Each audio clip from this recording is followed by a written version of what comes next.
Good afternoon, folks. I was telling these four brilliant scientists as I stood in the back, in a way, this is the most exciting announcement that I've gotten to make in the entire cabinet, raising this to a cabinet level position in one case. These are among the brightest, most dedicated people, not only in the country, but the world. And I want to say good afternoon to all the American people. And two of the most extraordinary, least known departments, especially the last 4 years, at the White House has been the Office of Science and Technology Policy and the President's Council of Advisors on Science and Technology. They're composed of some of the most brilliant scientific minds in the world. When I was Vice President, as Dr. Sander could tell you, I had an intense interest in everything they were doing, and I paid enormous attention. And I was like the kid going back to school. I'd sit down and say, "Can you explain to me?" And they'd be very patient with me. And but as president, I wanted you to know I'm going to pay a great deal of attention to these issues again. When I traveled the world as vice president, I was often asked to explain world leaders. They asked me things like, define America. Tell me, how can you define America? What's America? And I was on the Tibetan Plateau with, at the time, with Xi Jinping. And he asked me in a small meeting he had, he and I, we each had an interpreter, can I define America for him? I said, yes, I can. In one word, possibilities. Possibilities. I think it's one of the reasons why we've occasionally been referred to as the ugly Americans. We think anything's possible. Given a chance, we can do anything. And that's part of, I think, the American spirit and what the people on this stage and the departments they will lead represent. Enormous possibilities. They're the ones asking the most American of questions. What next? What next? Never satisfied over what next? And what next is big and breathtaking. How can we make the impossible possible? And they weren't just asking questions for the sake of questions. They're asking these questions as call to action, to inspire, to help us imagine the future and figure out how to make it real and improve the lives of the American people and people around the world. This is a team that asks us to imagine every home in America being powered by renewable energy within the next 10 years. Or 3D image printers restoring tissue after traumatic injuries, and hospitals printing organs for organ transplants. Imagine, imagine. And they really, and then rally the scientific community to go about doing what we're imagining. Using science, data, and discovery was a governing philosophy in the Obama-Biden administration. And everything from the economy to the environment, to criminal justice reform, and to national security, and on health care. For example, a belief in science led our efforts to map the human brain and to develop more precise individualized medicines. It led to our ongoing mission to end cancer as we know it, something that is deeply personal to both my family and Kamala's family, and countless families in America. When President Obama asked me to lead the cancer moonshot, I knew we had to inject a sense of urgency into the fight. We believed we could double the rate of progress and do in 5 years what otherwise would take 10. My wife Jill and I traveled around the country and the world meeting with thousands of cancer patients and their families, physicians, researchers, philanthropists, technology leaders, and heads of state. We sought to better understand and break down the silos and stovepipes that prevent the sharing of information and impede advances in cancer research and treatment while building a focused and coordinated effort here at home and abroad. We made progress, but there's so much more that we can do. When I announced I would not run in 2015, at the time I said I only one regret. And Rose Garden asked me if I had any regrets. I said I'd one. That I wouldn't get to be the president to preside over cancer as we know it. Well, as God willing, on the 20th of this month, in a couple of days, as president, I'm going to do everything I can to get that done. I'm going to be a priority for me and for Kamala, and it's a signature issue for Jill as First Lady. We know the science is discovery. It's not fiction. It's also about hope, and that's America. It's in the DNA of this country, hope. We're on the cusp of some of the most remarkable breakthroughs that will fundamentally change the way of life for all life on this planet. We can make more progress in the next 10 years, I predict, than we've made in the last 50 years. It's sort of an exponential movement. We can also face some of the most dire crises in a generation, where science is critical to whether or not we meet the moment of peril and promise that we know is within our reach. In 1944, Franklin Roosevelt asked his science advisor, how could the United States further advance scientific research in the critical years following the Second World War? The response led to some of the most groundbreaking discoveries in the last 75 years. We can do that again, and we can do more. So today, I'm proud to announce a team of some of the country's most brilliant and accomplished scientists to lead the way. And I'm asking them to focus on 5 key areas. First, the pandemic and what we can learn about what is possible or what should be possible to address the widest range of public health needs. Second, the economy. How can we build back better to ensure prosperity is fully shared all across America, among all Americans? And thirdly, how science helps us confront this climate crisis we face in America and the world. But in America, how it helps us confront the climate crisis with American jobs and ingenuity. And fourth, how can we ensure the United States leads the world in technologies and in the industries that the future that'll be critical for our economic prosperity and national security, especially with the intense increased competition around the world from China on. And fifth, how can we ensure the long-term health and trust in science and technology in our nation?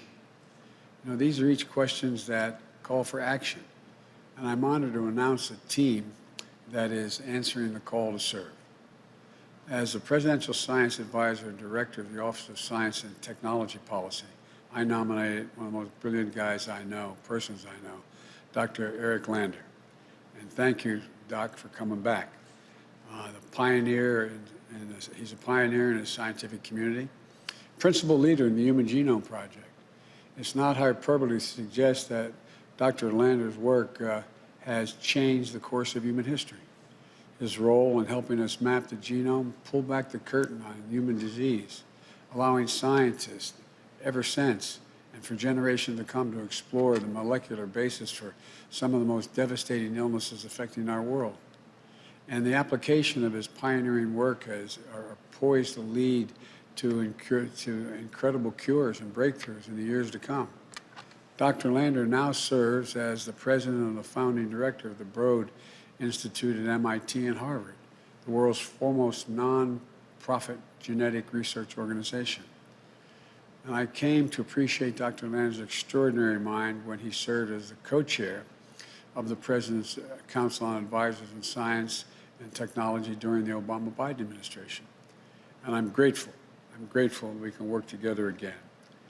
I've always said that the Biden-Harris administration will also going to lead, and we're going to lead with science and truth. We believe in both. That's right. This is how we're going to, God willing, overcome the pandemic and build our country back better than it was before. And that's why, for the first time in history, I'm going to be elevating the Presidential Science Advisor to a cabinet rank, because we think it's that important. As Deputy Director of the Office of Science and Technology Policy and Science and Society, I appoint Dr. Nelson. She's a professor at the Institute of Advanced Studies at Princeton University, president of the Social Science Research Council, and one of America's leading scholars, an award-winning author and researcher, exploring the connections between science and our society. The daughter of a military family, and her dad served in the United States Navy, and her mom was an Army cryptographer. Dr. Nelson developed a love for technology at a very young age, tinkering with the early computer products, computing products, and code-breaking equipment that every kid has around their house that she grew up with in her home. When I wrote that down, I thought to myself, I mean, how many kids, anyway. And that passion, it was a passion, forged a lifelong curiosity about the inequities and the power dynamics that sit beneath the surface of scientific research and the technologies we build.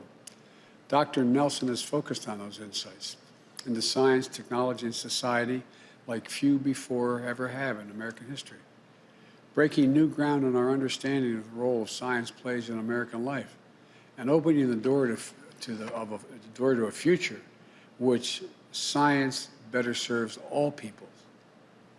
As co-chair of the President's Council of Advisors in Science and Technology, I appoint Dr. Frances Arnold, Director of the Rosen Bioengineering Center at Caltech, one of the world's leading experts in protein engineering, a lifelong champion of renewable energy solutions who has been inducted into the National Inventors Hall of Fame. That ain't a bad place to be. Not only is she the first woman to be elected to all 3 National Academies of Science, Medicine, and Engineering, she's also the first woman, American woman, to win a Nobel Prize in Chemistry. A very slow learner, slow starter. She gets off. The daughter of Pittsburgh. She worked as a cab driver, a jazz club server, before making her way to Princeton and Berkeley in a career on the leading edge of human discovery. And I want to make that point again. I want, if any of your children are watching, let them know you can do anything. In this country, you can do anything, anything at all. And so she survived breast cancer, overcame the tragic losses in her family while rising to the top of her field, still overwhelmingly dominated by men. Her passion has been a steadfast commitment to renewable energy for the betterment of our planet and humankind. She is an inspiring figure to scientists across the field and across nations. And I want to thank Dr. Arnold for agreeing to co-chair the first all-woman team to lead the President's Council of Advisors on Science and Technology, which leads me to the next member of the team. As co-chair, the President's Council of Advisors on Science and Technology, I appoint Dr. Maria Zuber, now a trailblazing geophysicist and planetary scientist, a former chair of the National Science Board, first woman to lead the science department at MIT, and the first woman to lead NASA's robotic planetary mission. Growing up in coal country, not far from heaven, Scranton, Pennsylvania, in Carbon County, in Pennsylvania, about 50 miles south of where I was a kid, she dreamed of exploring outer space. I could have told her she'd just go to Greenridge in Scranton and she'd find where it was. But I shouldn't be so flippant, but I'm so excited about these folks.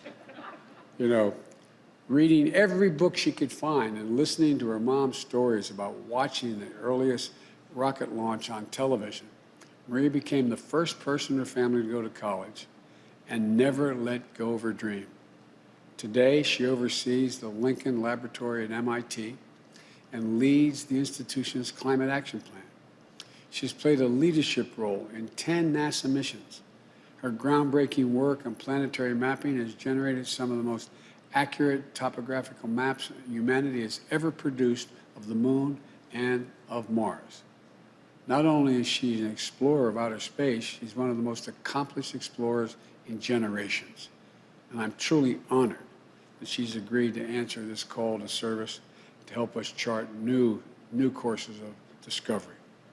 And finally, he could not be here today, but I'm pleased to announce that I've had a long conversation with Dr. Collins, Francis Collins, could not be here today, and I've asked him to stay on as director of the Institute of Health and at this critical moment. I've known Dr. Collins for many years. I work with him closely. He's brilliant, a pioneer, a true leader. And above all, he's a model of public servant, and I'm honored to be working with him again. And in his absence, I want to thank him again for being willing to stay on. I know that wasn't his original plan, but we worked an awful lot on the moonshot and dealing with cancer, and I just want to thank him again. And to each of you and your families, and I say your families, thank you for the willingness to serve. And not that you haven't been serving already, but to serve in the administration. And the American people, to all the American people. This is a team that's going to help restore your faith in America's place in the frontier of science and discovery and hope. Now, I'm now going to turn this over, starting with Dr. Lander, to hear from each of our nominees, and then with hear from the Vice President. But again, I just can't thank you all enough. I really mean it. Thank you, thank you, thank you for willing to do this. Doc, it's all yours. I better put my mask on. I'm going to get in trouble.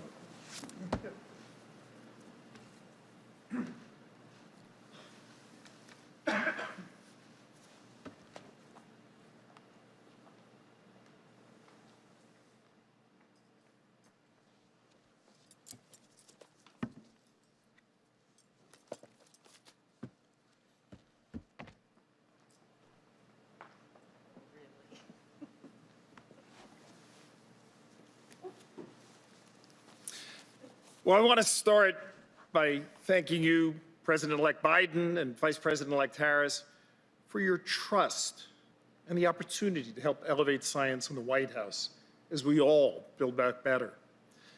I'm also excited to thank this amazing team that we're announcing today.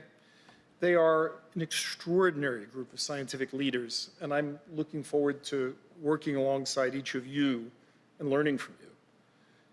So over the course of my life, I have seen America take on amazing challenges to try to make the world better. And I came to believe that America and Americans could rise to meet any challenge. I think that's a belief I share with President-elect Biden. And as a kid growing up in Brooklyn, I saw America go to the moon. And I mean every step of the way, because my mother let me stay home from school to watch every single space launch. As a young scientist, I got to play a role in another remarkable mission, the Human Genome Project. When we set out, the idea of mapping the complete DNA code of the human being just seemed completely absurd. With the rate of progress at the time, it would have taken about 200 years to map one person's genome. But I was part of a generation of young scientists across America and around the world who believed in the ability, as the President-elect said, in the possibility to change what could be done. It didn't end up taking 200 years, it took 13. And today, it takes just hours. And the Human Genome Project has had a huge impact. It's made it possible to discover the biological basis of diseases, from cancer to diabetes to Alzheimer's, and to use that knowledge to revolutionize diagnostics and pioneer new therapies. Well, today, the opportunities we have and the challenges we face are greater than ever before. The President-elect knows that science and technology will be crucial in meeting this moment. And he has tasked us in this letter, and I don't mean just his scientific advisors, I mean the whole scientific community and the American public, with answering important questions about how science and technology can best be used to advance our health, our economic welfare, and our national security. He's asked us to rise to this moment, to draw lessons from the pandemic, to seek bold new climate solutions, to propel technologies that'll create new industries and new jobs, to ensure that the benefits of progress are shared broadly among all Americans, and to nurture, replenish, and strengthen the scientific community. No nation is better equipped than America to lead the search for solutions, to inspire the next generation, to attract the best scientific talent from within our shores and from around the world. America's greatest asset, I think, is our unrivaled diversity. After all, scientific progress is about someone seeing something that no one's ever seen before, because they bring a different lens, different experiences, different questions, different passions. No one can top America in that regard, But we have to ensure that everyone not only has a seat at the table, but a place at the lab bench. I am so grateful to this team, to the president-elect and the vice president-elect, and I am so excited about working together to extend the endless frontiers of science. Thank you.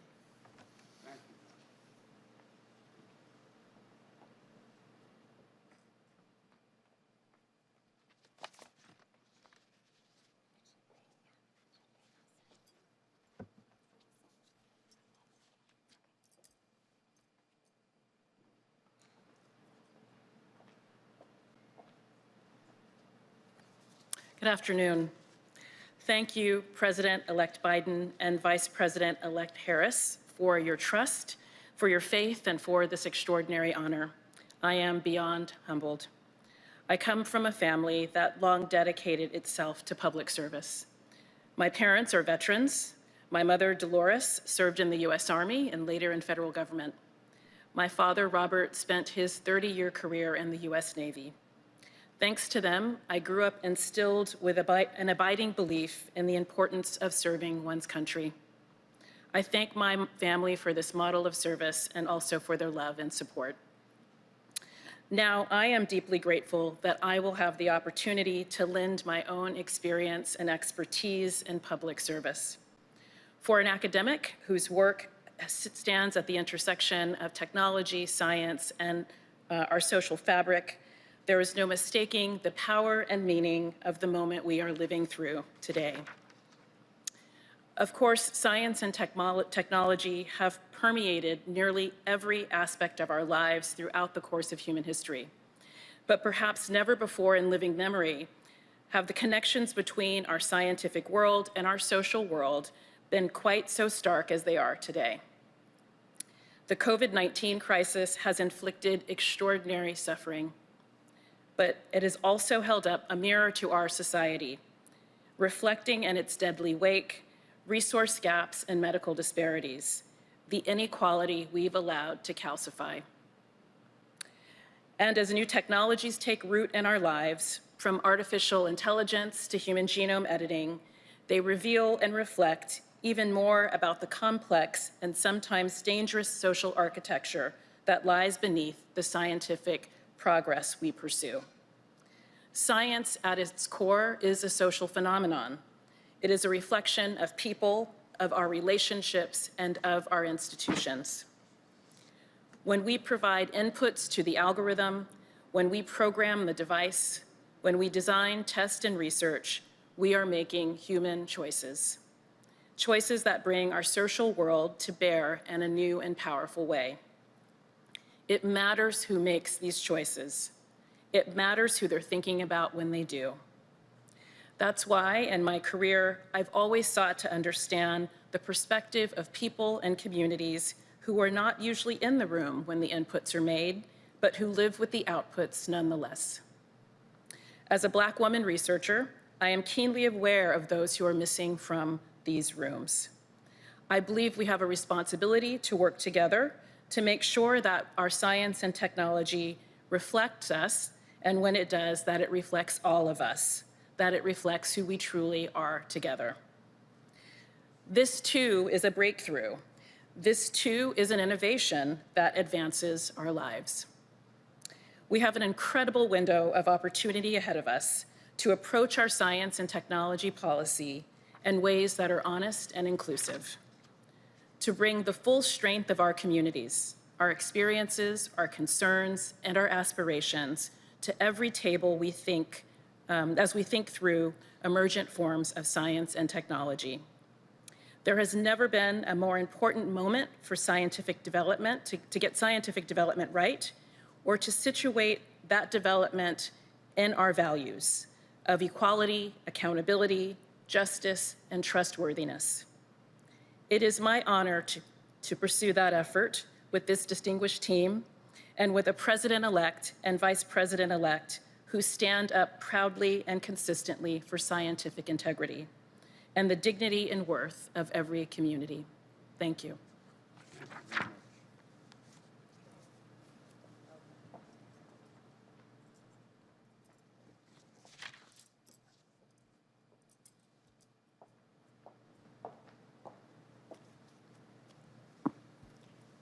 Mr. President-elect, Madam Vice President-elect, I am humbled and honored by this chance to serve the American people at this moment of profound grief, but unprecedented opportunity.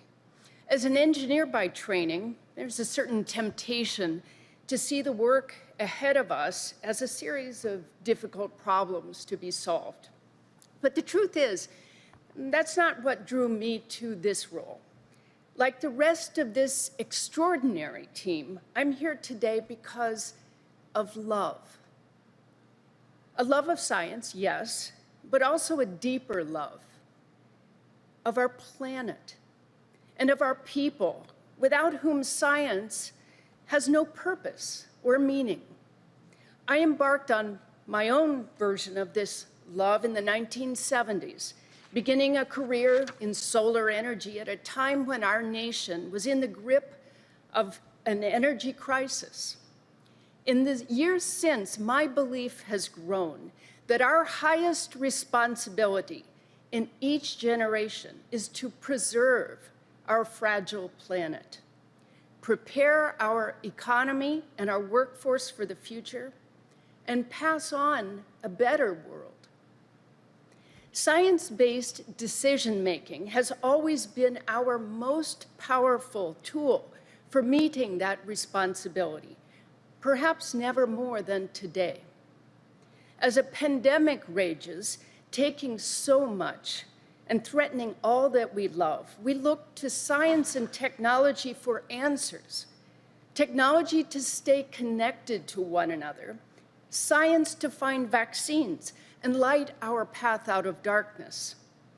As climate change looms, we look to science and technology once more to save this precious jewel of our planet so that we might pass it on to future generations intact and in good health, as it was passed to us.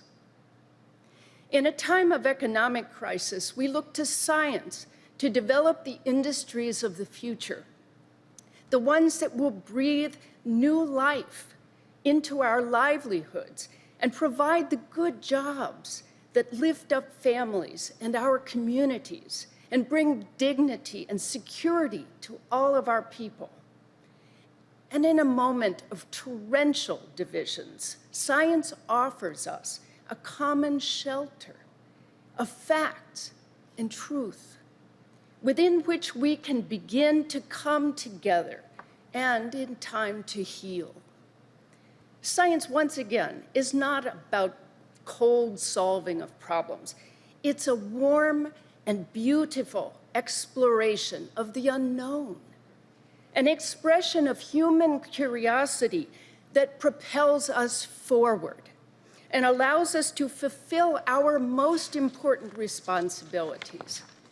The moment we fail to nurture it, we resign ourselves to living in the past and lose the chance to guide the future. The agenda put forward by the President-elect and the Vice President-elect resonates with me, not only as a scientist, but as a grandmother. When we put science back to work for the benefit of all people, revitalizing our economy, fueling our climate response, broadening our perspective as we rebuild around greater equity and opportunity, we are making a society that is worth passing on to our children and our grandchildren. It is an act of love, and I am honored by the opportunity to help nurture this effort. Thank you.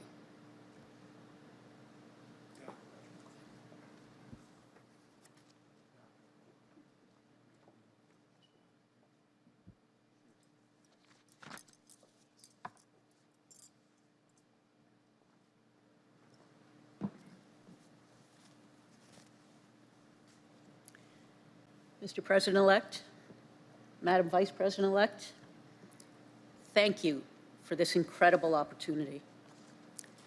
Like President-elect Biden, I was born in eastern Pennsylvania, where I spent clear nights observing the sky. I decided to become a scientist because I just couldn't deal with not knowing what was up there. That impatience, coupled with our country's unparalleled system of higher education, allowed me to pursue robotic space exploration and live a life of discovery. Imagine mapping the solar system for a living. That's me. Somewhere along the way, I began to appreciate another dimension of science, to see it as a way to help people and advance our country. That element of service called to me just as powerfully as the night sky had in my youth. I have been fortunate to serve our country across each of the previous 3 administrations. I am proud today to be joining a 4th and look forward to continuing to advocate for science in a nonpartisan manner in this new role. I am thrilled with the challenge and the opportunity to work together with the scientific leadership of this administration to restore trust in science and pursue breakthroughs that benefit all people. That work is especially critical today as the pandemic continues to rage. Throughout this difficult chapter, my colleagues in the life sciences have proven, through extraordinary sacrifice and resolve, that science and scientists are part of the solution. And when the country needs us, we will be there. We will be there beyond the pandemic, too, helping take on the full suite of challenges ahead, including our transition to a zero-carbon energy system, our need to create good-paying jobs of the future, and other aspects of our existential fight against climate change. My home in Pennsylvania was an anthracite country. Both my grandfathers mined coal and died of black lung. Most of the jobs left that region half a century ago, and in communities like mine, they've never come back. I could not be more excited for the efforts of this administration to deploy science to help breathe new life into these places, into so many communities, large and small, that are hurting today.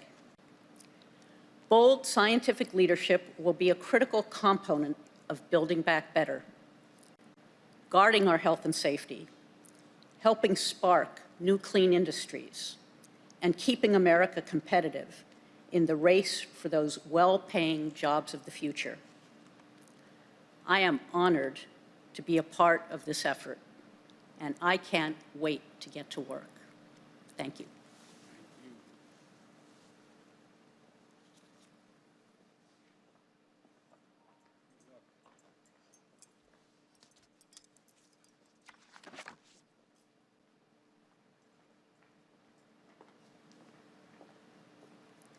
Mr. President-elect, thank you for this. This is,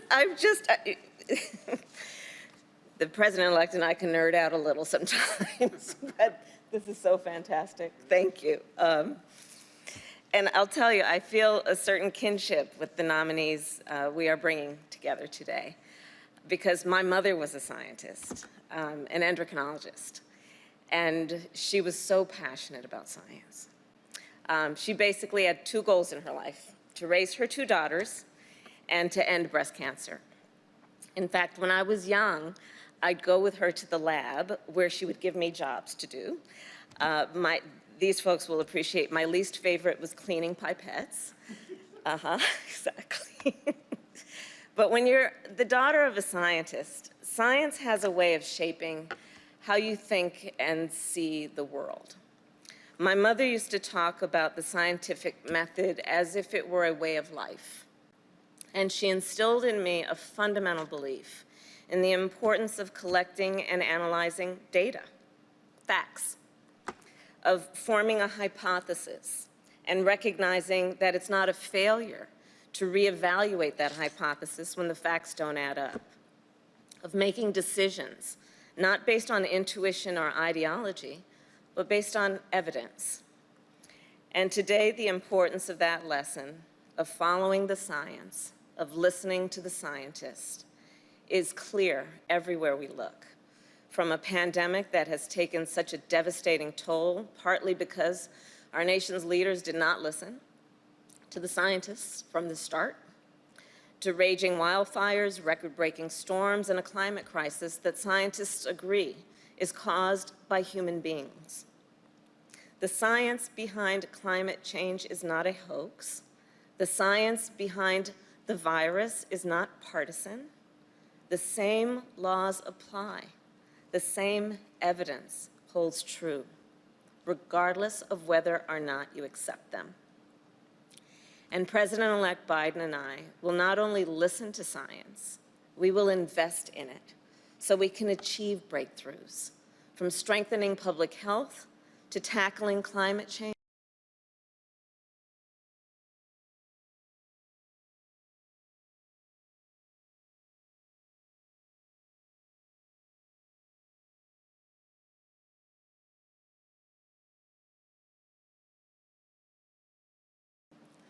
The team we are naming today will help us lead this work. These world-renowned scientists and distinguished experts are joining our administration because they believe in public service, in the nobility of public service. And they want to put their extraordinary talents to work on behalf of the people of the United States. By nominating them to these important posts, the President-elect is sending a clear message. We are going to make sure the United States of America once again leads the way in science and innovation, harnessing the world's collective knowledge to unlock new cures, new breakthroughs, and as the President-elect always talks about, new possibilities for everyone.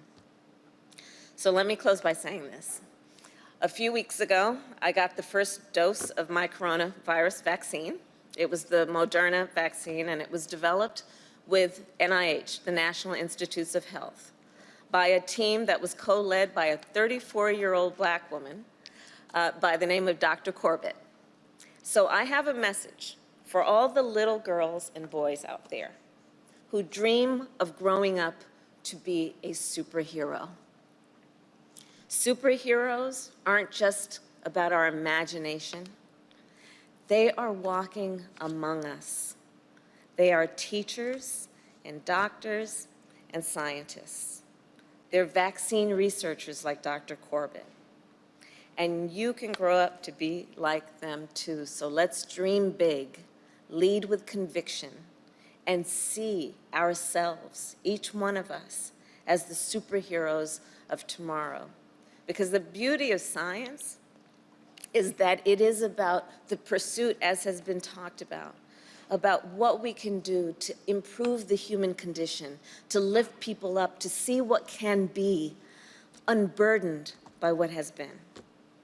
So to the young people, our young leaders, see yourselves that way and pursue your dreams, not only for your sake, but for ours, because our country needs you.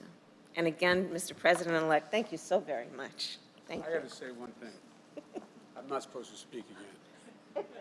Come here, don't go away. You can tell this is real. We are both really excited about this. Really excited. Because I think there's so much we can do. And I think you got it right, Doc.